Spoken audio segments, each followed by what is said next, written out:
하시니까 이 장로님께서도 3번씩이나 이 공무원 시험에 떨어져서 그렇게 실망하고 절망할 수밖에 없는 환경이었지만 그래도 또 딛고 일어서고 또 노력하고 해서 결국은 4번째 시험에 공무원 시험에 합격했습니다. 그리고는 이제 동사무소에 출근해서 말단 서기 직원이 된 것입니다.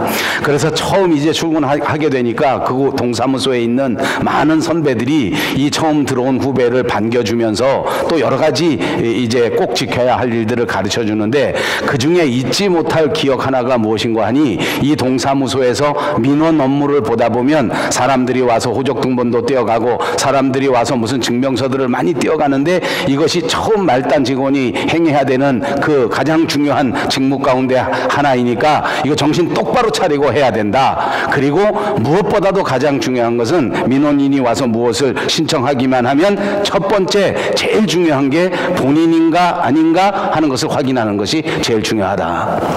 여러분 아시는 것처럼 저는 한 2-3주 전에 병원에서 수술을 받았습니다. 제 평생 수술이라는 걸 처음 해봤고 물론 간단한 수술입니다만 마취라는 것도 처음 해봤고 또 이 수술을 하기 전에 그냥 검사를 하는데 피를 뽑고 사진을 찍고 무슨 울트라사운드를 하고 CT 스캔을 하고 이런 걸 여러 가지 했습니다. 피를 뽑을 때마다 여러분 제가 느낀 것이 뭐냐면 그 간호사들이 왜 그렇게 저한테 묻는 게 많은지 모르겠어요. 이름이 뭐냐, 생년월일을 뭐냐, 엑스레이 찍으러 가면 또 거기 있는 엑스레이 기사가 이름이 뭐냐, 생년월일을 뭐냐, 그리고 난 다음에 또 약을 사러 가면 그 약을 사는데 창고에 있는 사람도 또다시 주소가 어디냐, 이름이 뭐냐, 왜 그런가 했더니 아마도 이 직원들에게 있어서 가장 중요한 직분 가운데 하나는 본인인가 아닌가 하는 것을 확인하는 것 같습니다. 그러니까 병원에서도 수술할 때 본인을 또 확인하고 또 피를 뽑을 때도 본인인 걸 또 확인하고 약을 줄 때도 또 확인. 아무튼 한국의 동사무소에서도 이렇게 민원인을 보면 본인을 확인하는 게 정말 중요하답니다. 어느 날 이 사람이 이제 동사무소에서 근무를 하는데 자기는 말단 직원이니까 그날따라 별로 바쁘지도 않고 사람도 없는데 다른 직원들은 다 밥 먹으러 가면서 제일 말단 직원 보고 야, 이 점심시간에 네가 오늘 당번이니까 네가 여기 잘 지켜라. 너 잊지 말고 사람들이 오면 어떻게 하라 그랬지? 예. 누구든지 무슨 민원을 할 때 가장 중요한 것은 본인을 확인하는 것입니다. 라고 대답했습니다. 어떤 아주머니 한 분이 점심시간에 동사무소에 볼일을 보러 들어왔습니다. 그리고는 이 사람에게 다가오는 것입니다. 처음 공무원이 돼서 말단 직원이 돼서 동사무소에 출근해가지고 거기서 처음 업무를 보려니까 이 사람이 잔뜩 긴장해가지고 있을 것은 뻔한 이치 아니겠습니까? 그날따라 사람도 없고 자기 혼자 지키고 있는데 또벅또벅 이 아주머니가 걸어오더니 여보세요 하더니 하는 말이 사망신고하러 왔습니다. 이 직원에게는 아주 귀에 못이 박히게 들었던 가장 중요한 직무 하나가 생각났습니다. 뭡니까? 아바지. 예, 저는 이야기를 들으면서 2가지 중요한 교훈을 받았습니다. 하나는 이 세상에 살아가는 동안 원칙이라고 하는 것이 있는데 이 원칙이라고 하는 것도 굉장히 중요하게 생각해야 할 것은 이 원칙을 어떻게 적용할 것인가, 어떤 상황에서 어떤 원칙을 세울 것인가 하는 것이 너무너무 중요하더라는 것입니다. 여러분 우리도 삶의 원칙이 있습니다. 매일매일 살아가면서 교회 생활하면서 내가 꼭 지켜야 할 것이 무엇인가 하는 것을 생각합니다. 내 생각에는 이렇게 해야 하고 내 생각에는 신앙생활을 이렇게 해야 되고 내 생각에는 교회 생활은 이렇게 해야 된다라는 원칙이 여러분에게도 있을 것이고 우리 교회 안에도 있을 것이고 우리 모든 사람들에게 있을 것이 분명합니다. 그런데 아무리 원칙대로 한다고 해서 그 원칙이 그 사람을 살리는 것은 아니더란 말입니다. 이 말단 직원이 원칙을 나름대로 충실하게 지켰지만은 그가 지킨 원칙은 하나도 틀리지 않았지만 이 원칙 때문에 사망 신고를 하러 온 민원인들의 가슴을 다시 한번 아프게 하고 어찌 보면 그 사람을 2번 죽이는 결과가 나왔다는 것입니다. 그러므로 여러분 우리가 살아가면서 더 깊이 생각해야 할 것은 내가 꼭 붙들고 살아야 할 원칙이 어떤 것인가, 그리고 이 원칙이 내 삶의 상황 속에서 내 삶의 현장 속에서 어떻게 적용돼야 하는가 하는 것을 깊이 생각하는 게 필요하지 않나 생각을 해봅니다. 또 한 가지 제가 느낀 큰 은혜는 이분이 이렇게 멍청하게 보통 사람은 저지르지 않는 이런 실수를 처음 저질렀는데 그럼에도 불구하고 그 사람이 한 달 지나고 두 달 지나고 1년 지나고 2년 지나면서 다른 사람들보다 훨씬 더 모범적인 행정요원이 되고 공무원이 되고 결국은 정년을 다 채우고 다른 모든 사람들에게 칭찬을 받으면서 거룩하게 은퇴를 할 수 있게 되었다 하는 것을 보면서 또 다른 은혜를 받습니다. 그것은 우리가 살아가면서 조금 더 기다려보는 것이 중요하다는 것입니다. 지금은 실수하고 지금은 잘못했지만 그러나 조금 더 기다려주면 될 일입니다. 여러분의 가정 안에서도 그러리라고 생각합니다. 조금만 더 기다려보시면 꼭 좋은 결과가 있을 것입니다. 여러분의 직장 안에서도 그렇습니다. 참기 힘든 상황 속에서도 조금만 더 기다려보시면 하나님께서 큰 은혜를 주실 줄로 믿습니다. 여러분의 신앙생활에도 똑같습니다. 조금 더 기다려보십시오.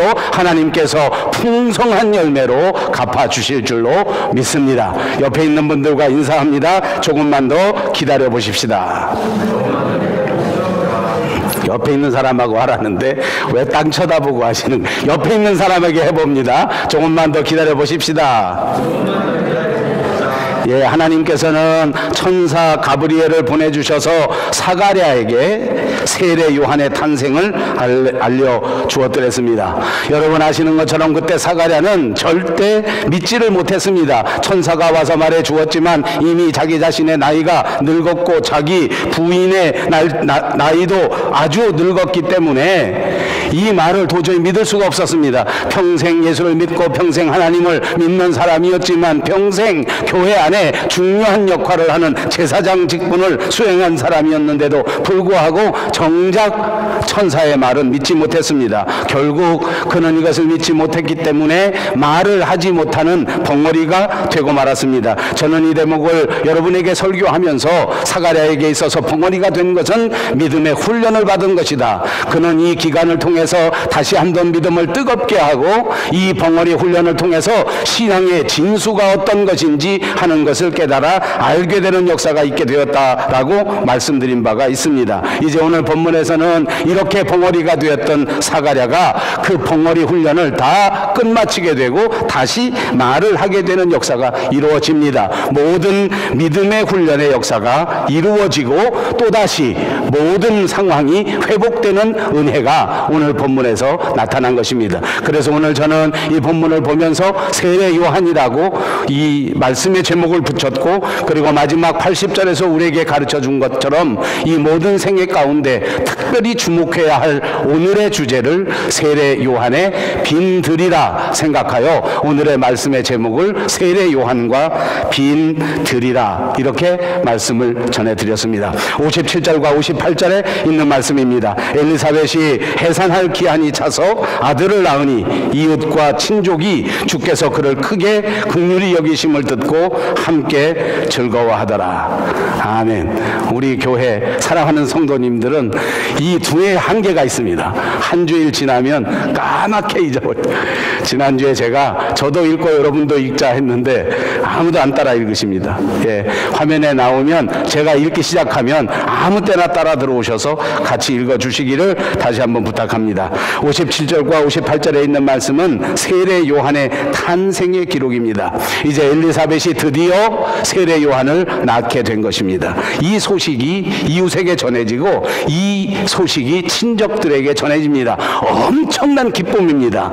나이가 많아 도저히 아이를 낳지 못했던 이 엘리사벳이, 우리 이웃 엘리사벳이, 우리 친족 엘리사벳이 드디어 하나님의 은혜를 받고 다른 사람보다 훨씬 늦었지만 다른 사람들은 다 받아 누리는 하나님의 은혜였지만 이제라도 하나님의 축복을 받고 하나님의 은혜를 받아서 이 아들을 낳게 되었다고 하는 소식을 듣게 될 때에 정말 이웃의 큰 기쁨에 소식이요 온 친족들이 기뻐할 만한 그런 경사스러운 소식이었다 하는 말입니다. 그들은 이제 이 엘리사벳 사가랴에게 이 가정에 이른 하나님의 은혜, 하나님의 긍휼을 눈으로 보게 되는 역사가 있었던 것입니다. 59절과 61절에는 8일이 되매 아이를 할례하러 와서 그 아버지의 이름을 따라 사가랴라 하고자 하더니 그 어머니가 대답하여 이르되 아니라 요한이라 할 것이라 하매 그들이 이르되 내 친족 중에 이 이름으로 이름한 이가 없다 그랬습니다. 이스라엘 백성들은 아이가 태어나게 되면 태어난 지 8일 때에 할례를 행합니다. 이 할례는 종교적인 의식 가운데 하나입니다. 그런데 이 할례하는 날에 이 아이에게 이름을 지어주는 것이 또한 통상적인 일이었습니다. 자, 이제 사가랴와 엘리사벳도 하나님의 은혜 가운데 아들을 낳았습니다. 아들을 낳은 지 8일이 됐을 때에 이제 이 아이에게 할례 예식을 치르게 된 것인데 할례를 치르면서 이 아이에게 이름을 지어 주어야 하는 상황이 되었다는 것입니다. 자, 친척들이 모였습니다. 이름을 짓고자 하는데 약간의 문제가 발생한 것입니다. 보통 사람들이 모여서 세상적인 방법 또 전통적인 방법 자기 집안의 고유한 문화에 따라서 아이들의 이름을 짓는 것 아닙니까? 그러니까 친족들이 모여서 당연히 아이의 이름을 지을 때 이런저런 이름이 있지만 가장 보편적인 방법은 아버지의 이름을 따서 이름을 짓는 것입니다. 아버지의 이름이 사가랴니까 사가랴 2세, 사가랴 주니어, 사가랴 더 세컨 뭐 등등 이런 이름으로 짓는 것이 통상적이기 때문에 이 아이의 이름을 사가랴라 하자라는 것이 친족들의 우세한 의견이었다는 것입니다. 그때나 지금이나 이 친족들의 의견을 그렇게 무시하기는 쉽지가 않습니다. 그런데 어머니 엘리사벳은 마음속에 이미 하나님께 받은 약속이 있고 하나님께 받은 은혜가 있고 하나님과 약속한 약속이 있었기 때문에 안 됩니다. 이름을 요한이라고 해야 됩니다. 라고 말을 하게 됩니다. 사실은 이 친족들이 모여져 있는 가족 회의에서 엘리사벳이 아이를 요한이라고 하자라고 말하는 자체가 이 엄청난 혁명입니다. 남성 위주의 사회였고 친족들이 모여서 이야기하는데 여자가 나서서 그것을 거역한다고 하는 것은 결코 쉬운 일이 아니었습니다. 그러나 엘리사벳은 문화를 거스리고 친족들의 문화도 거슬리면서 하나님의 말씀을 지켜야 되겠다고 하는 이 엄연한 결단력, 이 엄연한 결심이 정말로 강했던 것 같습니다. 그러므로 그는 죽음을 무릅쓰고 다른 친족들의 격렬한 반대를 무릅쓰고 하나님과의 약속을 지키기 위해서 이 아이의 이름은 요한이라고 하여야 합니다. 나는 이 아이의 이름을 요한이라고 할 것입니다. 라고 말한 것입니다. 그러자 62절과 63절에 있어서는 이런 말씀이 나옵니다. 그의 아버지께 멈칫하여 무엇으로 이름을 지으려 하는가 물으니 그가 서판을 달라 하여 그 이름을 요한이라 쓰매 다 놀랍게 여기더라.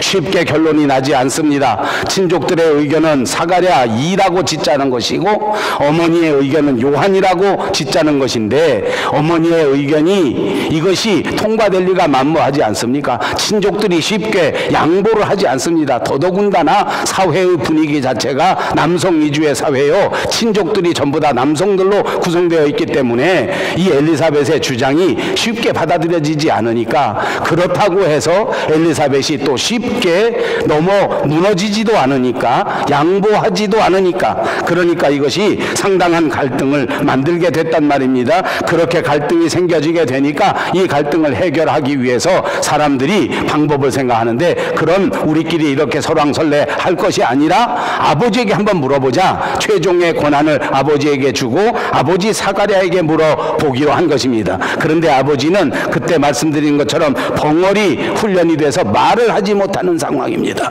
하나님의 말씀을 믿지 못하고 하나님의 말씀을 마음에 받아들이지 못했기 때문에 그는 천사 가브리엘을 만난 다음에 말을 하지 못하는 상황에 빠진 것입니다. 그가 말을 하지 못하기 때문에 이 처음에 가족들끼리 회의에서는 한 걸음 물러서 있었는데 이런 갈등이 생겨지게 되니까 이 아버지가 결정을 해야 되는 상황이 된 것 아닙니까? 그래서 사람들은 그에게 말을 하기를 원하고 말을 하지 못하니까 그에게 글로 쓸 수 있도록 서판을 가져다 준 것입니다. 그런데 그 서판에다가 아버지 사가랴가 쓴 것이 무엇인고 하니 요한이라고 쓴 것입니다.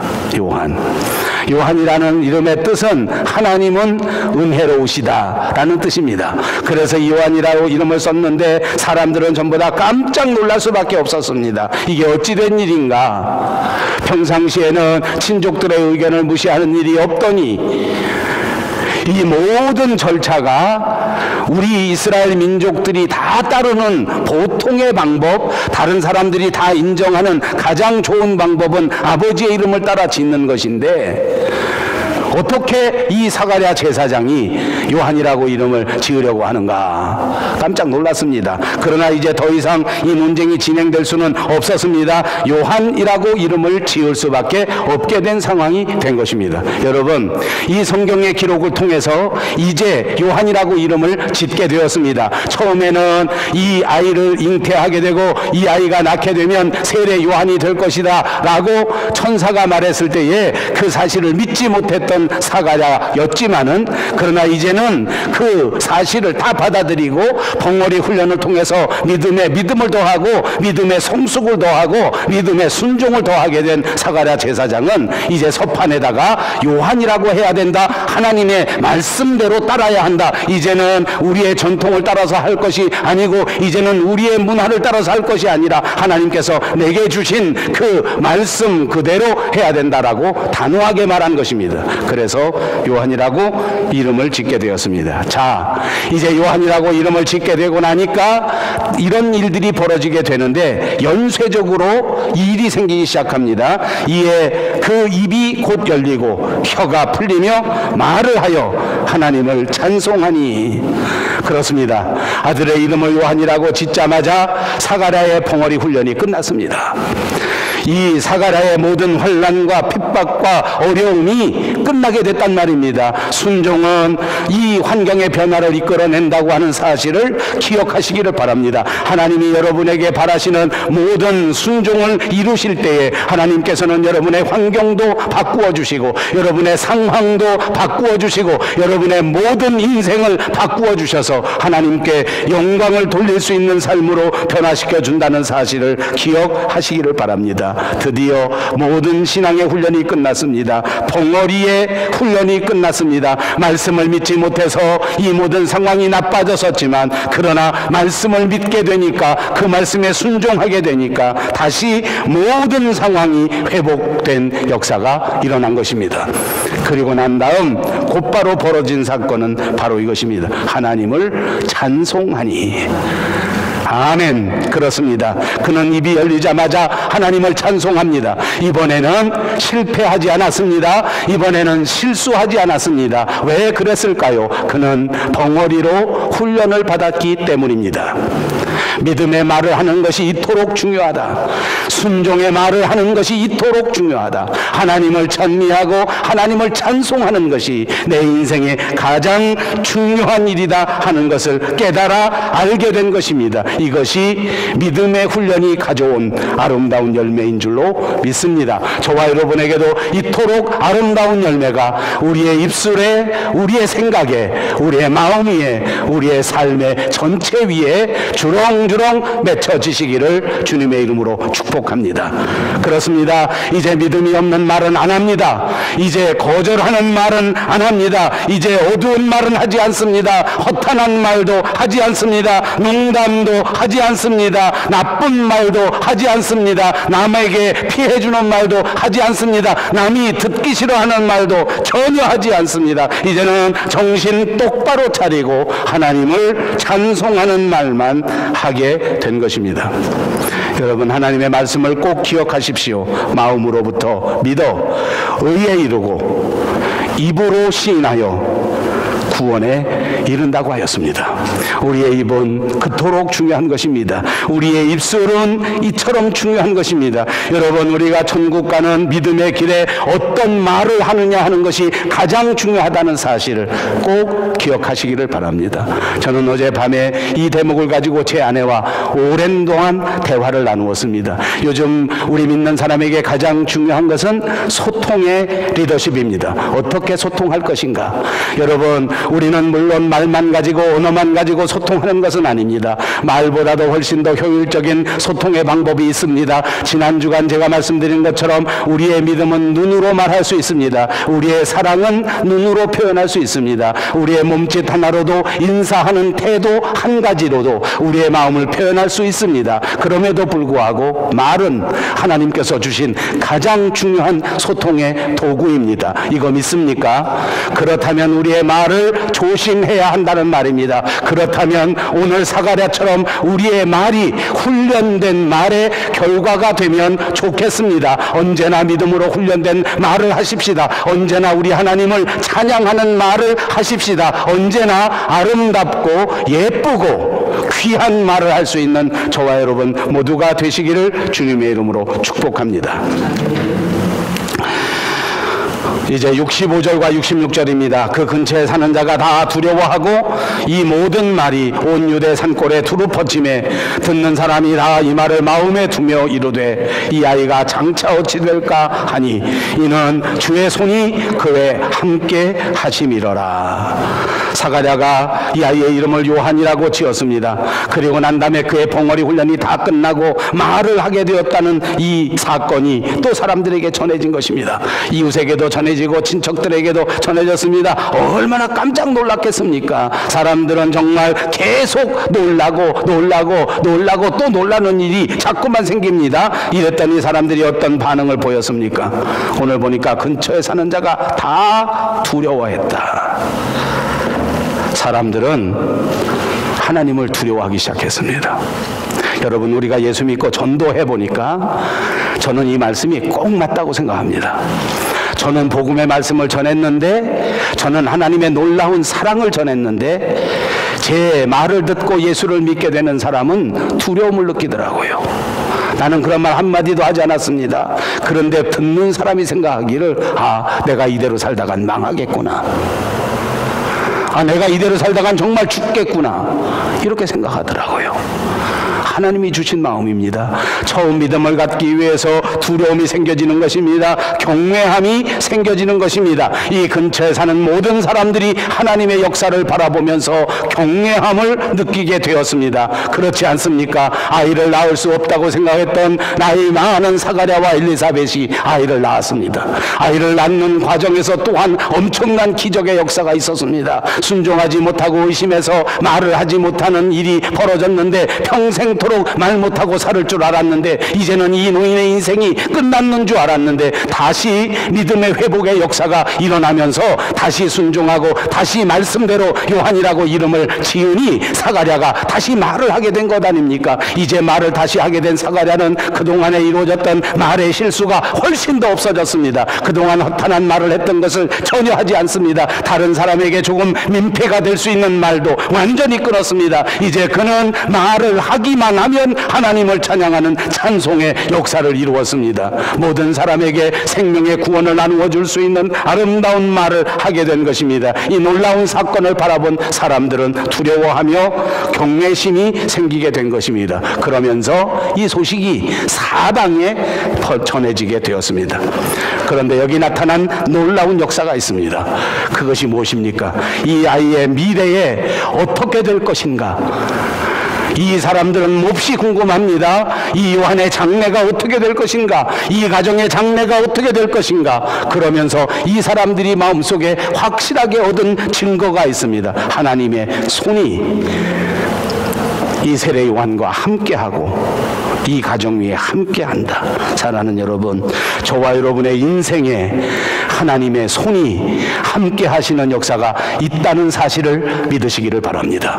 여러분, 우리가 신앙생활하면서 내가 노력해서, 내가 머리를 잘 써서, 또는 내가 똑똑해서 무슨 결과를 이루고 무슨 업적을 이루고 이런 일들이 우리 주변에 있을 수 있습니다. 그렇습니다. 내가 남들 잠잘 때 잠자지 않고 열심히 공부했기 때문에 다른 사람보다 조금 좋은 학교에 들어갈 수 있단 말입니다. 남들은 쉬고 있을 때에 2중, 3중, 4중 더 열심히 일을 해서 남들보다 조금 더 돈을 모을 수도 있습니다. 그러나 여러분, 제 말씀을 다 이해하시리라고 생각합니다. 우리의 인생을 돌이켜 보십시오. 인생의 가장 중요한 것은 하나님의 손이 붙드시고 해결해 주셨습니다.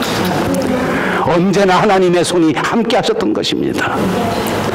저는 이 대목을 설교 준비하면서 제 아내와의 이야기를 생각해 보았습니다. 어떻게 저 사람을 만나서 여태까지 살까? 제 아내는 아마도 생각할 때, 제가 그런 생각을 할 때마다 막 찬양을 부르고 야, 정말 나를 만나 사는 게 막 평생 저 사람의 큰 기쁨이구나, 이런 줄 아나 봐요. 100% 그런 것은 아닙니다. 그래서 제가 질문이 많습니다. 어떻게 다 만났을까 하고 생각해 봤어요. 샤워하는데 딱 생각이 나더라고. 16살 때 가해 공부하다가 만났는데, 만약 그 가해 선생님이 없었으면 내가 저 사람 못 만났을 건데, 그럼 누구랑 살까? 왜 그런 생각을 하지? 누구랑 살까 하는데 떠오르는 얼굴이 있어서 내가 그것까지는 말 못하겠어요. 그 순간에 와, 나 그 가해 선생님 찾아가서 고맙다고 밥 사줘야 되겠다. 그 사람 때문에 만나게 됐구나. 어떻게 하다가 캐나다에 왔을까? 어떻게 하다가 밴쿠버 영성교회에 왔을까? 어떻게 하다가 놀스웨스트 세미너리에 가서 일을 하게 됐을까 생각해 봅니다. 돌이켜보니까 인생의 가장 중요한 순간에 하나님의 손이 저를 붙들고 움직이셨더라고요. 아무 생각도 할 수 없었던 순간에 하나님이 옮겨 놓으셨어요.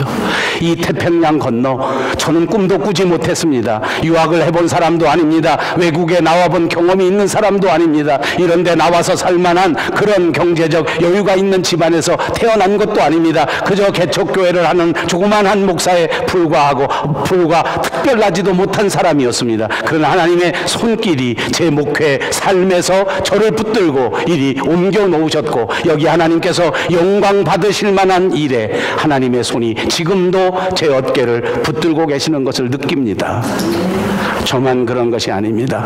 여러분의 인생에 하나님의 손이 함께 하신다는 것입니다. 오늘 사가랴에게도, 오늘 세례 요한에게도 하나님의 손이 그 인생을 붙드셨습니다. 여러분 꼭 기억하십시오. 그리고 여러분의 손이, 하나님의 손이 여러분의 손 위에 포개어지고 여러분의 손과 함께 역사하는 귀한 역사가 여러분에게 꼭 있으시기를 주님의 이름으로 축복합니다. 그 붙인 사가랴가 성령의 충만함을 받아 예언하여 이르되, 사가랴는 순종한 후에 성령 충만의 역사를 받았습니다. 이제 드디어 순종했더니 성령 충만이 되었단 말입니다. 이제는 더 이상 하나님 앞에 찬송만 드리기로 결심했더니 성령 충만의 역사가 이루어진 것입니다. 허탄한 말도 하지 않고 남에게 의심하는 말도 하지 않고 불신의 말도 하지 않았더니 하나님께서는 이 사가랴에게 성령 충만의 역사를 주셨습니다. 이제 자기가 해야 할 일을 알게 하십니다. 이제 자기가 맡아 감당해야 될 사명을 알게 하셨습니다. 뿐만 아니라 하나님께서는 사가랴와 함께 하셔서 마지막 남은 사가랴의 사명을 동행하며 이루어 주셨다는 사실을 기억하시기를 바랍니다. 사가랴는 노래합니다. 찬송하리로다. 주 이스라엘의 하나님이여 그 백성을 돌보사 속량하시며. 하나님은 이스라엘을 버리지 않고 하나님은 이스라엘을 돌보십니다. 사랑하는 여러분, 하나님은 결단코 저와 여러분을 버리지 아니하시고 하나님은 결단코 저와 여러분을 붙들어 돌보아 주시는 분을 이신 줄로 기억하시기를 바랍니다. 그렇습니다. 하나님께서 우리를 붙잡으셨습니다. 하나님의 손이 우리와 함께 하신다는 사실을 믿으시기를 바랍니다. 69절과 70절입니다. 우리를 위하여 구원의 뿔을 그 종 다윗의 집에 일으키셨으니 이것은 주께서 예로부터 거룩한 선지자의 입으로 말씀하신 바와 같이, 예수님이 오신 것은 예언하신 바와 같이 그 예언을 이루어 주신 것입니다. 다윗은 그 시대에 뿔이 되었습니다. 하나님의 때가 되니까 하나님은 예수님을 우리에게 보내주셔서 그 예수님으로 하여금 메시아라고 하는 뿔이 되게 하셨습니다. 뿔이 무엇입니까? 뿔은 능력을 말하는 것입니다. 뿔은 무기를 말하는 것입니다. 그렇습니다. 예수님은 우리의 능력이시요, 예수님은 우리의 무기가 되시는 것입니다. 예수님을 의지하고 세상을 이기는 저와 여러분이 되시기를 바랍니다. 예수님의 능력을 의지해서 세상을 극복하고 하나님께 영광을 돌리는 저와 여러분, 우리 교회가 되시기를 다시 한번 주님의 이름으로 축복합니다. 71절에 있는 말씀입니다. 우리 원수에게서와 우리를 미워하는 모든 자의 손에서 구원하시는 일이다. 그렇습니다. 이 놀라운 뿔의 능력은 넉넉히 우리를 구원합니다. 우리가 살아가는 이 세상에는 안타깝게도 어둠의 세력이 존재합니다. 마귀의 세력이 존재합니다. 사탄의 세력이 존재합니다. 아담과 하와가 이 마귀를 이기지 못해서 이 사탄의 꼬임에 빠져서 하나님 앞에 불순종하게 되었습니다. 그것 때문에 우리에게는 죄가 다가오게 되고, 그것 때문에 저와 여러분에게는 죽음이 다가오게 된 것입니다. 그것 때문에 우리는 불안할 수밖에 없습니다. 그 죄 때문에 우리 인생에게는 두려움과 슬픔과 안타까움과 모든 부끄러움이 찾아오게 된 것입니다. 우리가 당하는 모든 가난과 고독함, 그리고 슬픔, 이 모든 것들이 다 사탄이 준 것입니다. 사람과 사람 사이에서도 안타깝게도 어둠의 세력이 준 반갑지 않은 선물이 있습니다. 그것이 무엇입니까? 갈등과 싸움입니다. 서로 사랑해서 결혼했는데 평생을 살아오는 동안 또 갈등하고 또 아파하고 또 싸움이 끊이지 않습니다. 이 모든 것은 마귀가 준 것입니다. 그래서 저는 이 설교를 시작할 때 여러분에게 인사시키면서 말씀드렸습니다. 조금 기다려 보십시오. 이 마귀의 괴롭힘 때문에 우리가 갈등을 겪고 있고, 이 사탄의 계략 때문에 인간관계가 나빠졌을 수 있단 말입니다. 조금 더 기다리고 조금 더 기다려 보십시오. 우리 힘으로는 이 어둠의 세력을 물리칠 수 없습니다. 구원의 뿌리 예수 그리스도의 십자가의 능력이 이 마귀의 세력을 물리쳐 주실 줄로 믿습니다. 72절과 74절입니다. 우리 조상을 긍휼히 여기시며 그 거룩한 언약을 기억하셨으니 곧 우리 조상 아브라함에게 하신 맹세라. 우리가 원수의 손에서 건지심을 받고 그 거룩한 언약을 기억하셨으니 곧 우리 조상 아브라함에게 하신 맹세라. 우리가 원수의 손에서 건지심을 받고. 그렇습니다. 하나님께서 우리를 구원하신 모든 동기, 모든 목적, 이런 것들을 말씀하고 있습니다. 우리를 긍휼히 여기셔서 우리를 구원하셨습니다. 그리고 주님은 반드시 약속을 지키시는데, 그 주님의 약속은 우리에게 메시아를 보내주신다는 약속이었습니다. 그리고 하나님께서는 약속 그대로 메시아를 우리의 삶에 보내주셨습니다. 75절입니다. 종신토록 주의 앞에서 성결과 의로 두려움이 없이 섬기게 하리라 하셨도다. 우리를 구원하신 목적은 우리가 잘 살고 우리가 잘 먹고 하는 것에 멈추는 것이 아닙니다. 물론 우리 인생에서 잘 먹고 잘 사는 것은 하나님이 주신 큰 축복입니다. 중요합니다. 그렇다고 해서 그것이 목적은 아니란 말입니다. 하나님이 우리를 구원해 주신 목적이 있습니다. 종신토록 하나님을 섬기도록 우리를 구원해 주신 것을 믿습니다.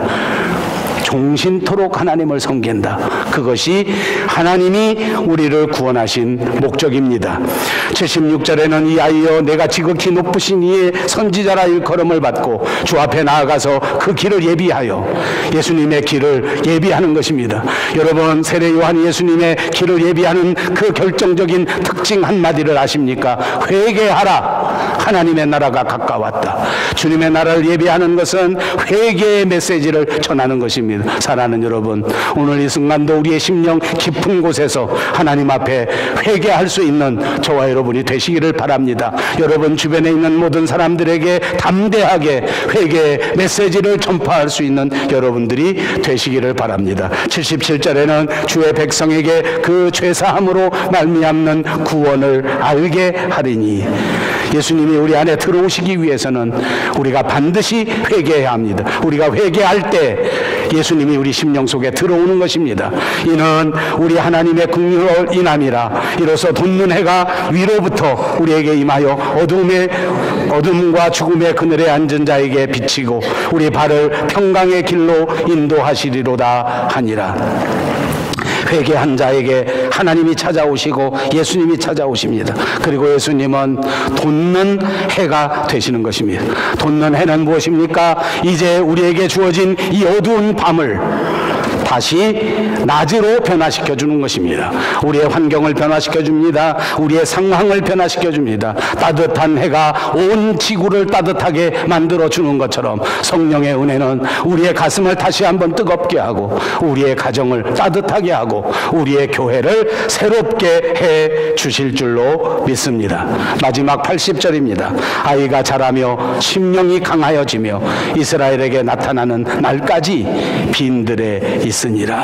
세례 요한의 삶의 결정적인 요약입니다. 아까도 말씀드린 것처럼 세례 요한은 탄생에서부터 그 생애 전체에 하나님의 손이 세례 요한과 함께 하였습니다.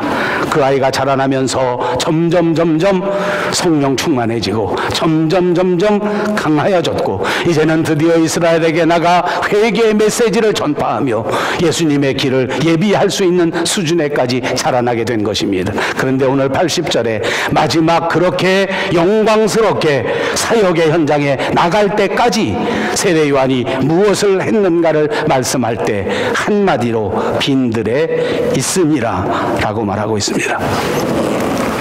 첨단 도시 예루살렘, 모든 사람들이 함께 모여 사는 가장 편안한 도시 예루살렘, 대도시 예루살렘에 있었던 것이 아닙니다. 예루살렘을 떠나 빈 들에서 거하였습니다.